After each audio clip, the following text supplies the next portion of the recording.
கடமனூர் உஜ்ஜயினி மகா காளியம்மன் கோவில் பங்குனி திருவிழாவை முன்னிட்டு காப்பு கட்டி விரதமிருந்த சுமங்கலி மற்றும் கன்னி பெண்கள் வெயில் என்றும் பாராமல் வெறும் கால்களுடன் மழை வேண்டி 500க்கும் மேற்பட்டோர் 7ஆம் தேதி காலை 11 மணி அளவில் பால் குடங்களை சுமந்து நேர்த்திக்கடன் செலுத்தினர்.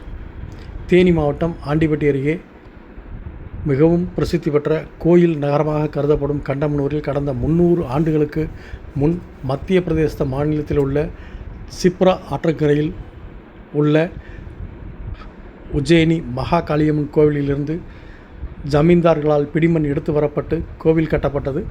இந்த கோவில் 3 நாட்கள் நடைபெறும் பங்குனி திருவிழாவை முதல் நாளான இன்று கைகளில் காப்பு கட்டி 48 நாள் விரதமிருந்த சுமங்கலி பெண்கள் மற்றும் கன்னி பெண்கள் மழை வேண்டி மூல வைகை ஆற்றங்கரையோரம் உள்ள பாலசுப்பிரமணியம் கோயில் இருந்து பூசாரியால் எடுத்து வரப்பட்ட 500க்கும் மேற்பட்ட பால்குடங்களை சுமந்து வந்த நகரின் முக்கிய வீதிகள் வழியாக கடமனூரில் 4 ரத வீதிகளிலும் வலம் வந்து காளியம்மன் கோவிலை வந்தடைந்தனர்.